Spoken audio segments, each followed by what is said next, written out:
nos está recordando que ese padecimiento de Cristo nos ha servido a nosotros, para que ahora vivamos el tiempo que queda o que nos queda en esta carne de otra manera, ¿no? De una manera que agrade a Dios y que dignifique ese padecimiento por el cual el Señor Jesús tuvo que pasar. ¿Y cuál es el propósito final de ese pensamiento? Bueno, parte de lo que veíamos la semana anterior, ¿no? Tener en cuenta que ya fue suficiente el tiempo que pasó para andar como los gentiles andan. Ese padecimiento que el Señor Jesús tuvo que pasar fue para que nosotros involucremos ese pensamiento en nuestras vidas y que con ese pensamiento y el pensar de lo que el Señor padeció, ahora nosotros pensemos y tengamos claro y podamos retener el hecho de que ya fue suficiente el pecado en el cual anduvimos en otro tiempo, ¿no? Ya fue suficiente andar lejos de Dios. Ya fue suficiente el tiempo pasado para agradar al mundo. Ese es el cambio que produce la conversión. Es el cambio que produce una salvación real. Ahora, nosotros fuimos salvados para que nuestra vida sea un fiel testimonio de Dios y de la obra de Cristo. Y que nuestra conducta esté volcada a una conducta, vamos a decir, de otro tipo. No igual que la anterior, sino de otro tipo. Una conducta que entiende que esa obra de Cristo ya no me deja conducirme, moverme, manejarme, charlar de la misma manera que antes. Una conducta que no quiere volver atrás por el padecimiento que tiene en mente de Cristo. O sea, por el padecimiento que Cristo soportó. O sea, no volver a construir lo que ya destruimos, como dice la carta a los Gálatas, ¿no? Los pecados que nombran en el versículo 3 son solamente una pequeña muestra de la cantidad de pecados en los que cualquier hombre natural puede andar. Da solamente algunos ejemplos y el tiempo pasado en el cual habla significa que había muchas oportunidades antes para pecar. No había ningún límite para pecar. No había ningún espíritu en nosotros que contrarrestara la libertad para pecar. Y esto mismo es lo que dice Pablo, ¿no? En las cartas a los Efesios, ahí en el capítulo 2, versículo 3, entre los cuales también todos nosotros vivimos haciendo la voluntad de la carne y de los pensamientos, y éramos por naturaleza hijos de ira, lo mismo que los demás. Así estábamos, así vivíamos, pero porque no había un pensamiento del padecimiento de alguien a causa de estos pecados. Vivíamos permanentemente para los placeres carnales, todo el tiempo. Pero cuando el Señor rescata el alma, ya esa vida anterior pasa a ser vergonzosa. Pasa a ser algo que uno no querría volver a repetir. Y eso no quiere decir que uno hoy día no esté luchando con un montón de cosas. Sí, pero ya no de la manera exagerada o sin límite, ¿no? En la cual antes vivíamos quizás. Hoy es algo en lo cual nosotros podemos batallar y mortificar. O por lo menos debe ser así. Este tipo de vida nueva que mantiene el pensamiento del padecimiento de Cristo a causa de nuestros pecados es algo que debiera llevarnos a tener una conducta distinta. Porque ya no se puede vivir de la manera que se vivía antes. Sino por lo contrario, debemos vivir en esta vida como el Señor nos manda. Eso es lo que de alguna manera nosotros veíamos en esos 3 versículos primeros, ¿no? Puesto que Cristo ha padecido por nosotros en la carne, vosotros también armaos o ármense ustedes también del mismo pensamiento, para no vivir el tiempo que resta en la carne, conforme a la concupiscencia de los hombres, sino conforme a Dios o a la voluntad de Dios. Eso es lo que debiera pasar en aquel que entiende del padecimiento de Cristo. Y ese padecimiento, Pedro lo estaba poniendo con una relevancia tal para que ellos puedan ver en ese tiempo que Cristo tuvo que padecer hasta tal punto por un bien para nosotros. Pero ese padecimiento, que para otros no significaba absolutamente nada, al contrario, muchos decían que era un padecimiento que se merecía, vamos a decir, por alguna razón que no tenían. Pero ese padecimiento es el ejemplo máximo que Pedro les pone a ellos, en cuanto a que lo que ellos estaban sufriendo no era nada a comparación de los padecimientos de Cristo. Pero nosotros hoy vamos a ver a partir del versículo número 4, en donde dice lo siguiente: a estos, a los que siguen en la vida pasada, les parece cosa extraña que vosotros no corráis con ellos en el mismo desenfreno de disolución y os ultrajan. Pero ellos darán cuenta al que está preparado para juzgar a los vivos y a los muertos. Porque por esto también ha sido predicado el evangelio a los muertos, para que sean juzgados en carne según los hombres, pero vivan en el espíritu según Dios. El pasaje que nosotros acabamos de leer, estos 3 versículos, está presentando la tensión que naturalmente empieza a surgir entre aquellos que el Señor salvó frente a aquellos que caminaban, con aquel que el Señor salvó. Una tensión que viven los creyentes, ¿no? Al apartarse de las costumbres destructivas del entorno en el cual antes andaban. Y no solo eso, sino que animándonos o animándolos también a ellos a mantener una fidelidad a pesar de las críticas de esas personas. Pero claro, para que esto pase, o mejor dicho, uno se daría cuenta precisamente de su condición si esto precisamente pasa en la vida del creyente. Entonces nosotros en el versículo número 4 vemos el rechazo del mundo. A esto les parece cosa extraña que vosotros no corráis con ellos en el mismo desenfreno de disolución y os ultrajan. Pedro de alguna manera está explicando que los amigos o los conocidos que los creyentes tenían en el pasado, los que ahora son creyentes, pero que tenían en el pasado, se sorprenden. Hoy se sorprenden. Y probablemente se sientan incómodos también. ¿Por qué? Porque los cristianos ya no participan en esas prácticas en las cuales antes participaban. Prácticas pecaminosas. Y esta diferencia en el estilo de vida provoca que los ultrajen y que los calumnien o que se burlen de ellos. Es lo que surge, ¿no? Es lo que pasa. Y no hay ninguna duda, y esto es algo que muchos saben. Muchos de nosotros hemos sentido esto en algún punto y lo hemos vivido.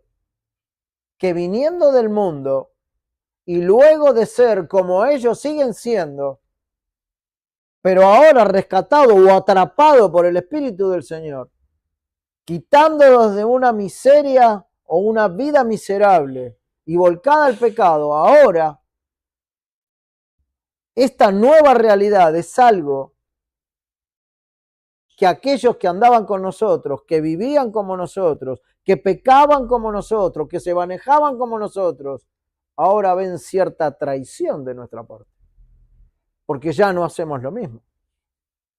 Bueno, esto era lo que de alguna manera Pedro les estaba diciendo a ellos. Esas relaciones pasadas que tenían, ahora se le pusieron en contra. Bueno, es quizás el caso de amigos íntimos que quizás nosotros teníamos en otro tiempo, o personas que caminaban con nosotros, o familiares mismos también. Quedaron a un lado de nuestras vidas a causa que nuestra vida cambió. Ahora, este desprecio para ellos es algo que no entienden. Es por algo que no comprenden. Y yo sé que no es un desprecio a propósito, porque a veces hay personas que caminaban con nosotros que nos siguen apreciando a pesar de que ya no compartimos las mismas cosas. Pero ahora ya no podemos compartir ciertas cosas con ellos. Y al no poder compartirlas, entonces hay muchos que se burlan y que ultrajan. Pero esta realidad no solo se da en el entorno de amigos, como decíamos, sino también dentro de la familia. Padres, hijos, familiares cercanos, ya no ven en los convertidos las mismas cosas que antes, las mismas costumbres, los mismos deseos, y se preguntan, ¿qué es lo que pasó, no? Bueno, Pablo lo dice claramente en 1 Corintios 2:14, el hombre natural no percibe las cosas que son del Espíritu de Dios, porque para él son locura y no las puede entender. ¿Por qué?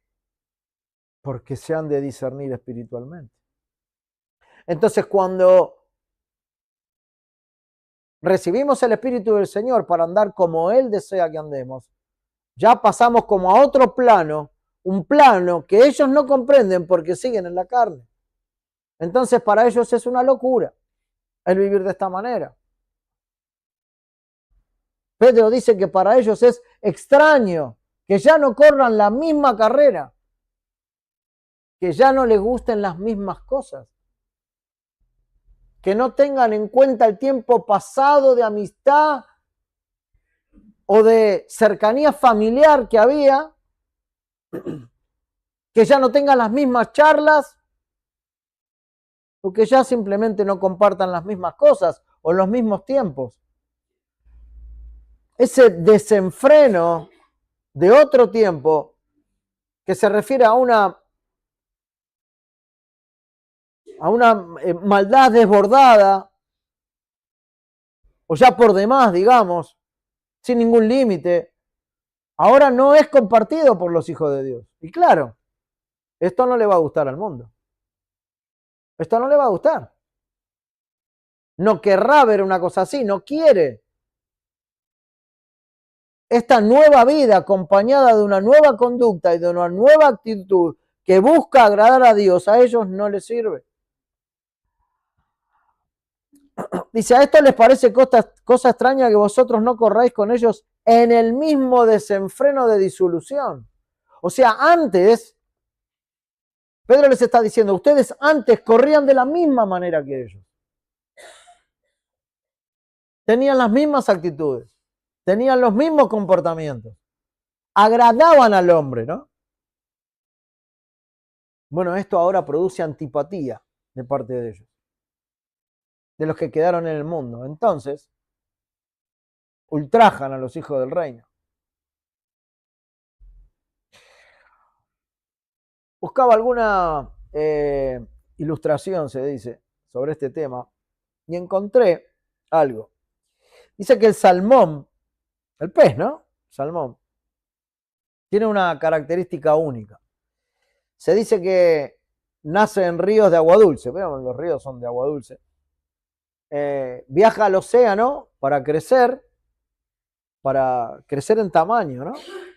Y cuando llega el momento de reproducirse, vuelve a nadar río arriba o sea, en contra de la corriente, ¿no? Para volver a su lugar de origen. Pero el resto de los animales que están en el agua, o los peces que flotan, o los objetos a la deriva, no entienden el comportamiento del salmón. Es como que para ellos no tiene sentido, ¿no? Dejar llevar o dejarse llevar por la corriente es fácil, no requiere ningún esfuerzo. Y sin embargo, luego para reproducirse, el salmón va en contra de la corriente, teniendo que hacer un desgaste físico, digamos, mayor. El salmón gasta energía, salta sobre las rocas y esquiva depredadores, porque tiene un propósito mayor. Tiene algo de fondo o más profundo que lo lleva a ir en contra de toda la corriente, ¿no? Bueno, al igual que el salmón, el cristiano que decide no participar en el desenfreno del mundo, empieza a nadar en sentido contrario. El punto es si todos los cristianos nadan en el sentido contrario o se adecúan a la corriente como no lo hace el salmón, ¿no?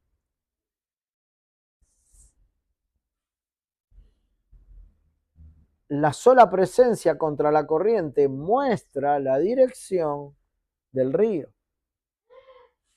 Y esto genera incomodidad, genera burla, genera el hecho de pensar que no tiene sentido lo que hacen ahora. Pero a veces resistir esa presión del mundo para nosotros nos resulta como nos lleva, a tener una conducta de escondernos, no demostrar lo que ahora somos, sino mantener la dirección correcta a pesar de todo el entorno. Eso a veces nos cuesta.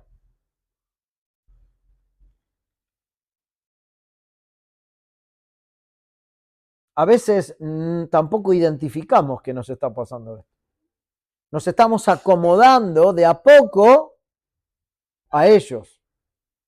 ¿Y por qué? Bueno, porque esa presión del mundo social, digamos, rara vez empieza con una persecución violenta, ¿no? Sino que es algo que se va deslizando de a poco, muy de a poco, y es sutil la invitación a terminar encajando nuevamente en el mundo. Y si este es el peligro, nosotros debemos como hijos de Dios aprender a evaluar un montón de cosas, a evaluar nuestras conversaciones, a evaluar la moda, a evaluar nuestra conducta, a evaluar nuestras actitudes, los entretenimientos de este tiempo, y todo esto evaluarlo bajo la lupa de la palabra del Señor, detectando dónde la corriente del mundo se desvía de los valores del reino de Dios, y entonces en ese momento huir. Porque si no, pasamos a hacer lo mismo que antes. Ya no somos de aquellos a los cuales somos burlados o somos ultrajados, sino que nos acomodamos nuevamente al mundo. Así como el salmón puede nadar río arriba porque está diseñado con una musculatura especial y va creciendo fuerte, bueno, el cristiano tiene que resistir la presión del mundo. Está llamado a eso. Ahora, ¿cuál es? El cristiano no es que va a nadar en el agua para resistir eso, pero sí tiene medios dados por el Señor, hábitos espirituales, que son la oración, el estudio de las Escrituras, la comunión con la iglesia. Si la vida espiritual es débil, la corriente del mundo nos va a arrastrar.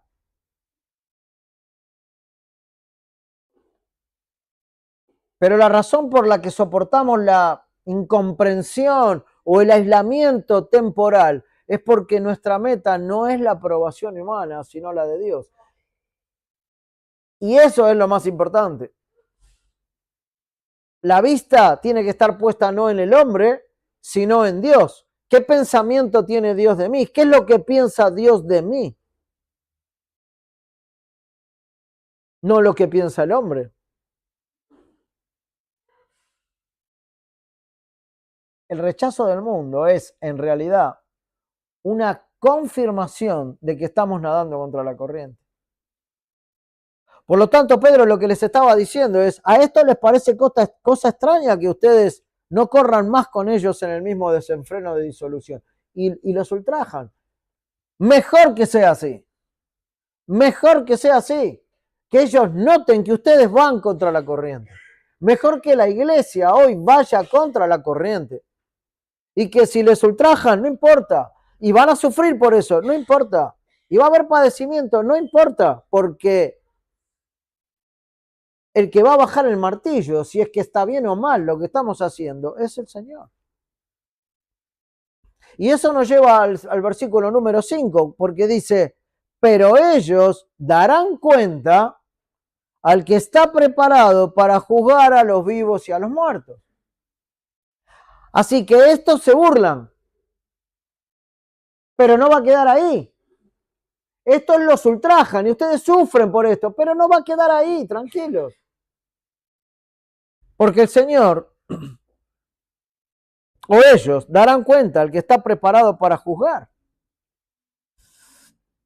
Frente a las ofensas, Pedro está dando un mensaje de paz y esperanzador, lo que hablábamos al principio. No es solamente el padecimiento, sino que él también les dice, tranquilo. Porque el Señor tiene el martillo a la mitad de la altura, digamos, ¿no? Listo para sentenciar. Los cristianos no deben tomar venganza ni amargarse tampoco, porque pasan estas cosas. Porque todos, dice el versículo, los que viven y los que ya murieron tendrán que rendir cuenta ante Dios. Y Él es el juez supremo, ¿no? Él es el juez justo. Él es el juez en el cual no hay error. No hay error en su sentencia, ¿no? Este versículo, hermanos, el número 5, está introduciendo un cambio de perspectiva en lo que está diciendo Pedro. Pasar de la presión humana, terrenal, o del padecimiento, a la realidad del juicio de Dios. Primero le empieza a hablar del padecimiento, de la persecución, pero ahora está poniendo en evidencia el juicio de Dios sobre toda persona. Imaginemos una persona que está siendo injustamente sentenciada, ¿no? Por una difamación, puede ser en las redes sociales o de tipo presencial también. Bueno, todo el mundo opina, ¿no? Bueno, ustedes conocen más de las redes sociales que yo, pero entiendo que todo el mundo habla y habla y habla y se escuchan una cantidad de cosas importantes, pero más cuando hay que señalar, ¿no? A alguien que, bueno, hizo algo escandaloso o se piensa que hizo algo escandaloso. Bueno, todo el mundo opina, lo señalan con el dedo, lo critican y lo declaran culpable según el estándar del momento o del mundo. Bueno, en ese caso sería muy fácil que quizás ante tanta presión esa persona se rindiera, bajara los brazos o intentara pelear desesperadamente contra los miles de comentarios que pueden andar ahí por internet, quizás. Sin embargo, esta persona permanece en paz. ¿Y cómo hace una persona para permanecer en paz cuando está siendo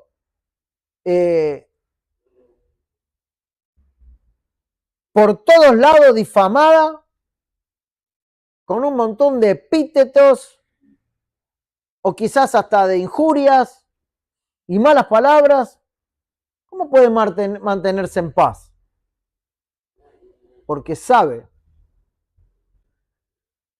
que él tiene la posibilidad de elevar el caso a la Corte Suprema de Justicia de la Nación.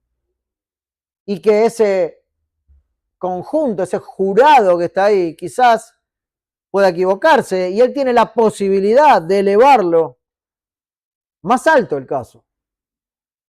Sabe que las opiniones de las redes sociales y las del mundo son solamente palabrerías que no van a dar un dictamen final.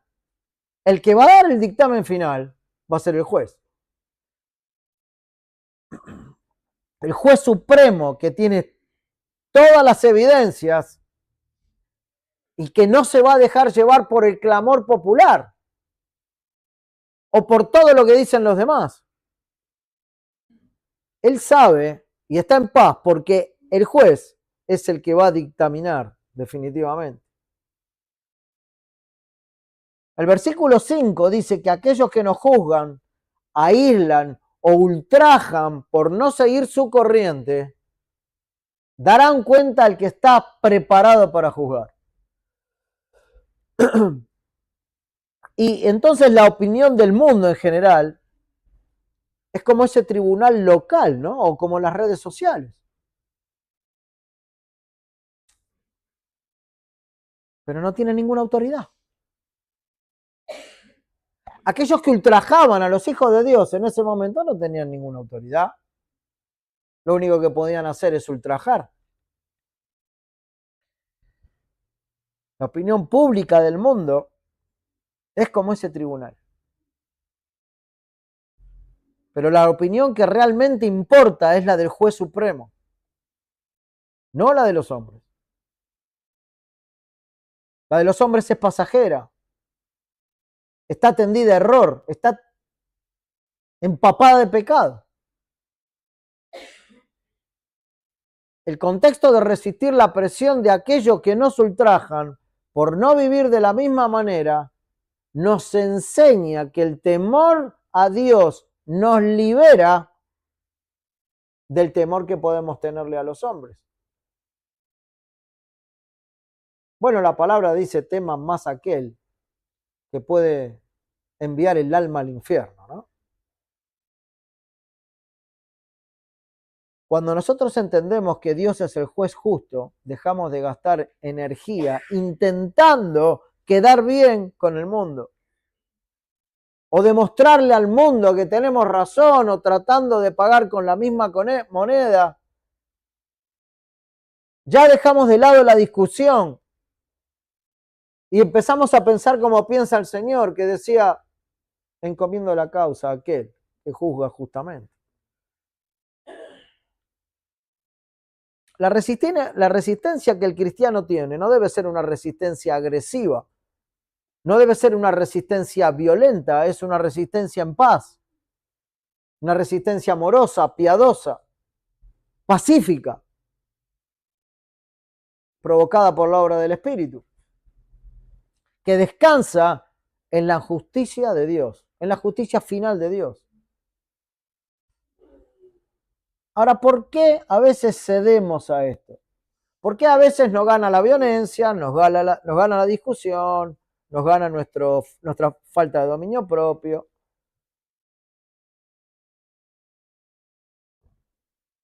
Esa presión del mundo incrédulo a veces alimenta el miedo al rechazo que podemos sentir de parte de la gente. Y entonces cedemos. Me molesta que me rechacen, no quiero que me rechacen. Y no quiero que me rechacen por lo que creo. Entonces uno cede. Y ahí está el problema. El versículo 5 nos recuerda que las personas que hoy nos presionan también son criaturas que van a tener que rendir cuentas. Así que estamos muy preocupados por lo que cree el mundo o lo que piensa de nosotros y nos olvidamos que Dios es el que va a juzgar. Entonces, si nosotros lo pensáramos bien, es absurdo ceder ante seres humanos cuando Dios es el que va a juzgar. No tiene sentido. Pero sin embargo, a veces cedemos igual. Cuando cedemos, le fallamos a Dios. Pero claro, esto solo lo verá claramente aquel que es hijo de Dios. Aquel que sabe que su corazón fue sacudido por la obra del Espíritu. Y a veces nos preguntamos, ¿no? ¿Por qué siendo cristiano siempre cedo a las compañías? ¿Por qué cedo a las costumbres del mundo y a varias cosas de este mundo? Bueno, tendrás que ver o analizar en dónde está tu corazón. Y eso no quiere decir que no puedas divertirte, que no puedas tomar tiempo de esparcimiento, que no puedas llevar adelante alguna actividad o ir a ciertos lugares, ¿no? No quiere decir que no. Solo tener en cuenta lo que la palabra dice en cuanto a 1 Corintios 10:23, ¿no? Todo me es lícito, pero no todo me conviene. Todo me es lícito, pero no todo edifica. Con eso claro, entonces uno sabe decir hasta dónde, o puede decir hasta dónde puede caminar. Así que saber que quienes rechazan a Dios enfrentarán un juicio inminente no debe llenarnos de orgullo, ni de miedo ni de miedo al rechazo por otras personas, sino nos debe llevar a tener compasión por sus almas, porque un día van a ser juzgados. No debemos verlos como enemigos, sino como personas que todavía están espiritualmente ciegas y que no pueden ver como nosotros no veíamos, ¿no? Y que necesitan el Evangelio para darse cuenta. Y el tercer punto, hermanos, lo vemos en el versículo 6. El Evangelio predicado a los muertos. Porque por esto también ha sido predicado el Evangelio a los muertos, para que sean juzgados en carne según los hombres, pero vivan en espíritu según Dios. Este es uno de los versículos que tiene bastante debate en esta epístola, y teológicamente hay ciertas diferencias en cuanto a la interpretación exacta, ¿no? Generalmente los eruditos bíblicos coinciden en que no se refiere a una segunda oportunidad después de morir, y estamos de acuerdo con eso, porque una vez que uno muere ya no hay más oportunidad de arrepentimiento. Varios pasajes bíblicos hablan de esto. Pero en su lugar suele interpretarse de dos formas, ¿no?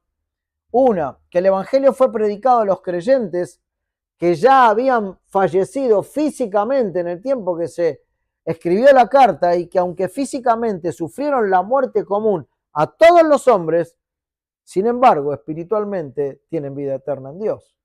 Esa es una postura. Y la segunda postura se refiere a personas que estaban muertas espiritualmente, es decir, alejadas de Dios y paganos, ¿no? En ese tiempo. Y que al escuchar y creer el Evangelio fueron juzgadas en su antigua forma de vida terrenal, pero ahora viven espiritualmente para Dios.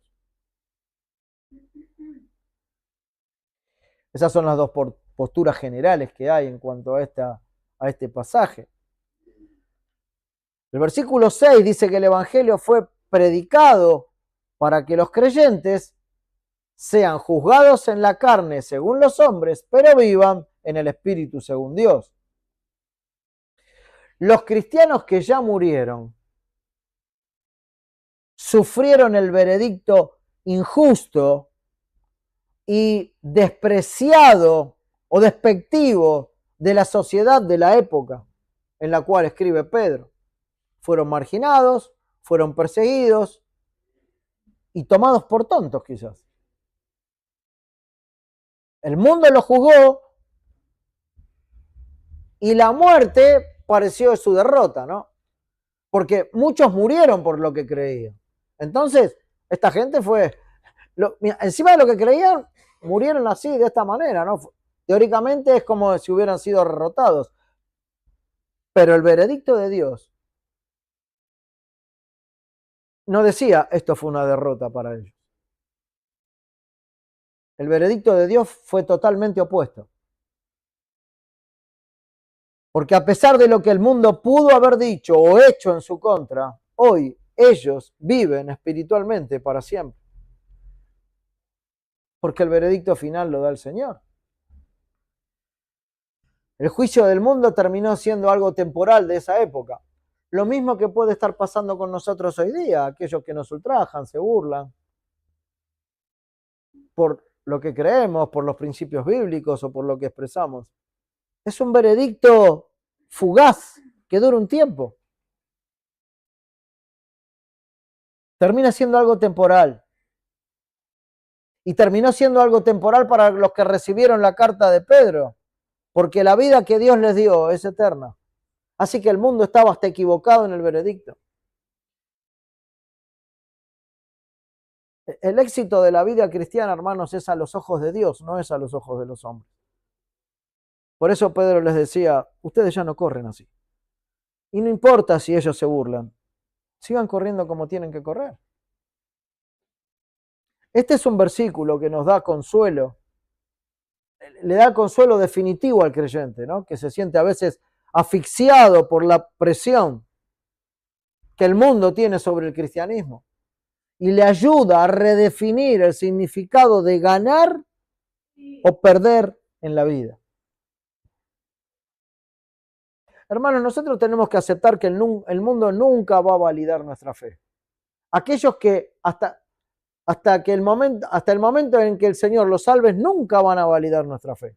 Al contrario, se van a burlar, van a ultrajar, nos van a poner a un costado. Esto va a pasar y esto es sufrimiento y padecimiento. Pedro nos advierte que humanamente, en la carne, el mundo siempre juzgará mal. ¿Y por qué va a juzgar mal? Porque está en contra de Dios.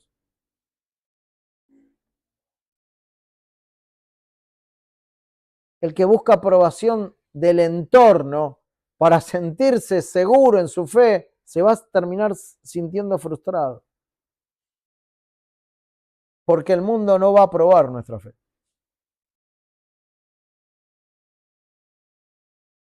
Si uno se dispone a resistir la presión del mundo, tiene que saber y tiene que aceptar que va a ser rechazado. Es parte del camino normal del cristiano.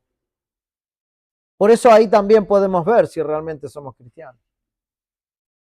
Si estamos siendo rechazados.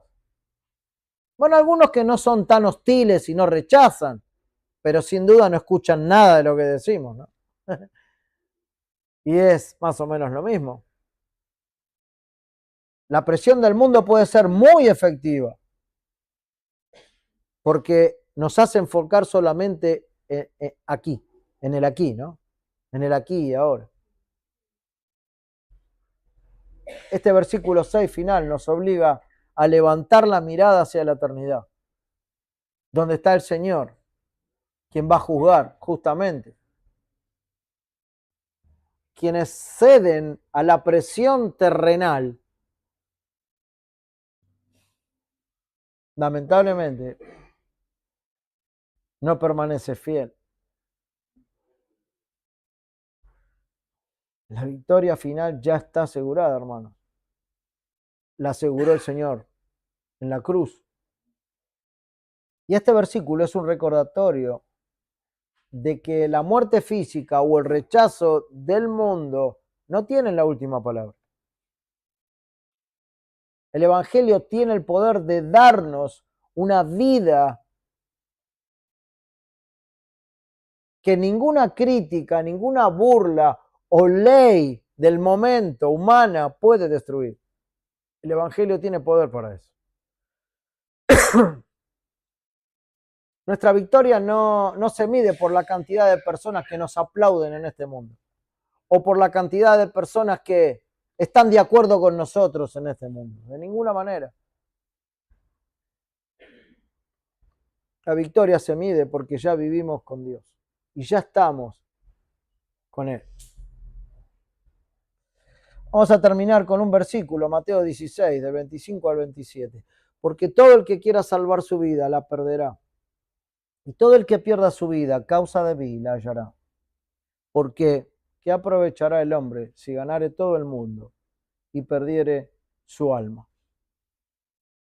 Porque el Hijo del Hombre vendrá en gloria de su Padre con sus ángeles, y entonces pagará a cada uno según sus obras.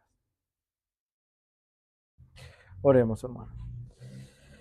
Padre, gracias por este pasaje, Señor, por tu bondad, Señor, y por la Escritura, porque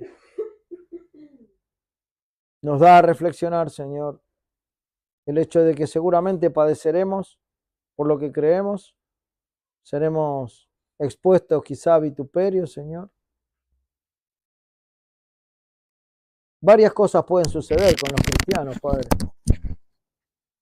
pero sabemos que tu gracia para sostenernos es grande y podemos confiar en esa gracia, Señor. Por eso queremos agradecerte por esta palabra que nos hace recordar, Señor, estas cosas y que nos pone a prueba, Señor, una vez más, mostrándonos dónde está realmente nuestro corazón y cómo estamos defendiendo la verdad de Cristo. Te agradecemos, Señor, por este tiempo juntos. Te rogamos que bendigas cada alma con tu palabra y que salves, Señor, por medio de la obra de Cristo, aquellos que aún están sin esperanza, Señor. Te rogamos por esto, Padre, en Cristo Jesús. Amén.